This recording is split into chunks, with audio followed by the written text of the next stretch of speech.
Assalamualaikum warahmatullahi wabarakatuh. Yang terhormat kepada Profesor Dr. Marina Sari, SEMSC, dan kepada Profesor Dr. Satria Bangsawan, SEMSI, selaku dosen pengampu pada mata kuliah Strategi Pemasaran. Di sini saya, Dinda Setiawati, dengan NPM 22110111080 akan menjelaskan terkait penelitian yang saya ambil yang berjudul Pengaruh IWOM terhadap keputusan pembelian konsumen di e-commerce TikTok Shop pada masyarakat di Provinsi Lampung. Yang melatar belakangi penelitian ini adalah berkembangnya teknologi informasi dan komunikasi telah memberikan perubahan yang signifikan tentang bagaimana cara konsumen dalam berinteraksi dan juga melakukan transaksi. Nah, salah satu platform yang berkembang pesat adalah e-commerce, yang memberikan kemudahan dalam mengakses berbagai produk dan juga layanan dengan menggunakan jaringan internet. Salah satu e-commerce yang menarik perhatian banyak orang adalah TikTok Shop, yang merupakan fitur e-commerce dalam aplikasi media sosial TikTok. Hal ini dikarenakan TikTok Shop ini mampu memberikan fitur video yang menarik dan juga interaktif yang dapat memberikan pengalaman berbelanja yang unik dan juga menyenangkan bagi konsumen. Nah, salah satu faktor yang dapat mempengaruhi keputusan pembelian konsumen di platform online itu salah satunya adalah Electronic Word of Mouth atau IWOM. IWOM ini merupakan segala bentuk interaksi ataupun rekomendasi yang diberikan oleh konsumen melalui media secara online seperti menggunakan ulasan ataupun komentar di media sosial. Nah, dalam TikTok Shop sendiri, IWOM ini dapat berupa video ataupun foto ulasan produk, testimoni, ataupun komentar dari pembeli terkait suatu produk yang dibeli. Di Provinsi Lampung, seiring dengan meningkatnya akses internet dan juga keterlibatan media sosial, menjadi penting untuk memahami bagaimana IWOM ini dapat mempengaruhi keputusan pembelian. Masyarakat di daerah ini semakin aktif dalam berbelanja online, termasuk TikTok Shop sendiri yang menjadi salah satu pilihan utama yang mereka gunakan. Nah, untuk itu, hal ini merupakan latar belakang yang digunakan dalam penelitian yang diambil. Selanjutnya adalah rumusan masalah. Dalam penelitian ini, rumusan masalah yang dibahas yang pertama adalah bagaimana pengaruh IWOM terhadap keputusan pembelian konsumen di e-commerce TikTok Shop di Provinsi Lampung.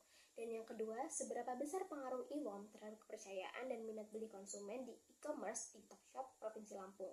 Dan yang ketiga, bagaimana kredibilitas sumber informasi dan juga relevansi konten dapat mempengaruhi efektivitas IWOM dalam meningkatkan keputusan pembelian konsumen di e-commerce TikTok Shop di Provinsi Lampung.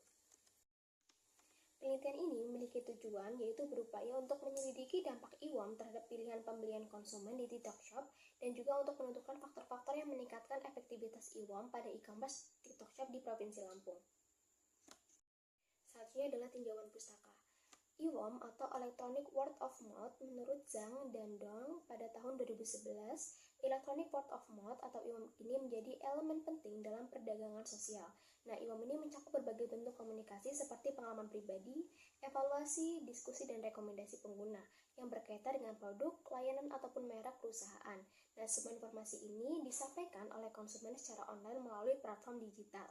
Nah, selanjutnya pada variabel keputusan pembelian, menurut Basus Dasta dan Hani Handoko pada tahun 2010, keputusan pembelian ini merupakan penyesuaian pada kegiatan konsumen dalam membeli barang untuk melengkapi keinginan dan kebutuhan yang terdiri dari kebutuhan dan keinginan, pencarian informasi, penilaian terhadap produk yang dibeli, keputusan dalam pembelian, dan tingkah laku konsumen sudah melakukan pembelian. Selanjutnya adalah kerangka pemikiran. Nah, dalam PowerPoint tersebut telah tersedia gambar kerangka pemikiran di mana IWOM yang merupakan variabel X ataupun variabel independen dapat mempengaruhi variabel keputusan pembelian atau variabel Y ataupun variabel dependen. Dengan hipotesis 1, IWOM memiliki pengaruh yang signifikan terhadap keputusan pembelian konsumen di TikTok Shop Provinsi Lampung. Dan pada hipotesis kedua, IWOM tidak memiliki pengaruh yang signifikan terhadap keputusan pembelian konsumen di TikTok Shop di Provinsi Lampung. Selanjutnya adalah metode penelitian. Penelitian ini menggunakan metode penelitian kuantitatif dengan menggunakan kuesioner sebagai media pengumpulan data yang dibutuhkan dari responden untuk dapat menguji hipotesis yang sudah dibuat dan disebarkan kepada 63 responden. Nah, penentuan subjek yang akan dijadikan sampel ataupun responden dari penelitian ini menggunakan karakteristik ada dua. Yang pertama, responden merupakan masyarakat yang tinggal di Provinsi Lampung, dan yang kedua, responden menggunakan TikTok Shop dan pernah berbelanja di TikTok Shop. Baik, yang selanjutnya adalah hasil penelitian. Pada tabel 1 terdapat profil responden di mana dari total 63 responden yang terdiri dari 59 ataupun 93,7% adalah perempuan dan 4 ataupun 6,3% adalah laki-laki. yang mayoritas berusia 22-26 tahun sebanyak 34 responden atau sebanyak 54%, di mana mayoritas merupakan lulusan ataupun sedang menempuh pendidikan sarjana sebanyak 46 responden ataupun 73% responden. Nah, mayoritas responden ini memiliki pengalaman 2-5 kali dalam seminggu untuk melakukan transaksi di TikTok Shop sebanyak 27 responden ataupun sebanyak 42,9%. Nah, sehingga dapat disimpulkan bahwa sampel dalam penelitian yang dilakukan merupakan responden yang sudah pernah melakukan transaksi di platform TikTok Shop. Baik, pada tabel selanjutnya itu ada tabel hasil uji validitas, di mana uji ini digunakan untuk melakukan pengukuran mengenai sah atau tidaknya suatu kuesioner yang digunakan pada penelitian. Nah, cara dari pengujian ini secara statistik dengan menentukan hipotesisnya, yaitu ketika nilai R hitung lebih besar daripada nilai R tabel, sehingga setiap item pertanyaan dapat dikatakan valid. Nah, dalam penelitian ini menunjukkan bahwa nilai R hitung lebih besar daripada nilai R tabel, di mana nilai R tabelnya adalah 0,254 dengan menggunakan signifikansi 5% pada total 60 responden. Nah, yang menunjukkan bahwa setiap item yang digunakan dalam tiap variabel valid untuk digunakan. Selanjutnya, pada tabel ketiga, yaitu tabel uji reliabilitas, di mana uji ini digunakan untuk mencari tahu apakah hasil pengukuran yang dilakukan akan tetap konsisten meskipun nantinya akan dilakukan pengujian lebih dari satu kali dengan menggunakan variabel yang sama. Nah, pengukuran reliabilitas dapat dilakukan dengan menggunakan teknik instrumen Cronbach alpha, di mana data ini dapat dikatakan reliable ketika nilai Cronbach alpha-nya ini lebih dari 0,6.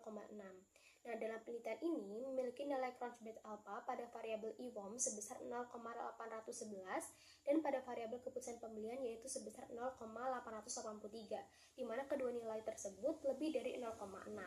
Sehingga dapat diartikan bahwa kuesioner yang dilakukan telah memenuhi syarat dan dapat dikatakan reliable. Yang selanjutnya adalah uji hipotesis, di mana uji hipotesisnya menggunakan uji parsial atau uji T dan juga uji koefisien determinasi atau R2. Nah, pada tabel 4, pada hasil uji parsial atau uji T, merupakan pengujian yang digunakan untuk mengetahui bagaimana signifikansi pengaruh dari variabel X kepada variabel Y. Nah, berdasarkan hasil tabel 4, dapat dilihat dengan ketentuan apabila T hitung lebih dari T tabel, maka terdapat pengaruh antara variabel X dengan variabel Y. Dan apabila T hitung kurang dari T tabel, maka tidak terdapat pengaruh antara variabel X dengan variabel Y. Nah, pada pengujian ini telah dilakukan perbandingan dengan membandingkan nilai T hitung lebih dari T tabel dengan signifikansi 5% pada alpha 0,05. Di mana berdasarkan hasil perhitungan tersebut, maka diketahui bahwa T tabelnya sebesar 1,5, sehingga dapat dilakukan perhitungan kembali di mana T hitung sama dengan 7,188 lebih dari 1,5 serta 0,000 kurang dari 0,05 yang berarti bahwa terdapat pengaruh dari variabel X yaitu IWOM terhadap variabel Y yaitu keputusan pembelian. Selanjutnya pada tabel 5 yaitu tabel hasil uji koefisiensi determinasi, di mana koefisiensi determinasi ini digunakan untuk mengetahui berapa persentase dari pengaruh variabel X terhadap variabel Y. Nah, melihat dari tabel hasil uji tersebut, terlihat bahwa hasil koefisien ataupun R2 sebesar 0,459. Nah, kemudian untuk mengetahui presentasi dari pengaruh variabel tersebut, itu dengan mengalikan dengan 100%, sehingga penelitian ini memiliki pengaruh sebesar 45,9%. Sedangkan sisanya dipengaruhi oleh variabel lain yang tidak diteliti di penelitian ini. Atau bisa diambil kesimpulan, jika dugaan berada pada H1 atau hipotesis 1 dalam penelitian yang dilakukan, di mana terdapat pengaruh IWOM terhadap keputusan pembelian di TikTok Shop pada masyarakat di Provinsi Lampung. Yang selanjutnya adalah kesimpulan dan saran. Nah, pada penelitian ini menunjukkan bahwa IWOM ataupun Electronic Word of Mouth memiliki pengaruh yang signifikan terhadap keputusan pembelian pada masyarakat di Provinsi Lampung di platform e-commerce yaitu TikTok Shop. Nah, jenis IWOM yang dapat mempengaruhi diantaranya seperti ulasan produk, foto ataupun video review, pemberian rating, dan pemberian rekomendasi pada platform online. Nah, hal ini dikarenakan informasi IWOM yang diberikan di media sosial ini dapat mempengaruhi dan juga meningkatkan kepercayaan calon pembeli terkait produk yang ia inginkan, dengan memperhatikan kualitas sumber informasi dan konten yang sesuai.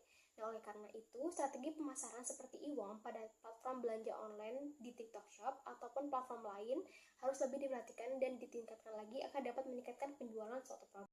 Selanjutnya, untuk saran, yaitu perusahaan ataupun merek disarankan agar dapat mengembangkan strategi pemasaran yang memanfaatkan IWOM seperti kolaborasi dengan influencer ataupun pengguna yang memiliki kredibilitas tinggi di TikTok, dan selalu menyajikan informasi yang akurat dan relevan agar dapat meningkatkan kredibilitas sumber informasi. Nah, sehingga konsumen ini lebih percaya terhadap produk yang ditawarkan, serta dapat berfokus pada pembuatan konten yang menarik dan relevan dengan audiens target untuk meningkatkan interaksi dan partisipasi konsumen dalam berbagi informasi tentang produk. Baik, sekian presentasi yang dapat saya sampaikan. Kurang lebihnya saya mohon maaf. Saya Iri, wassalamualaikum warahmatullahi wabarakatuh.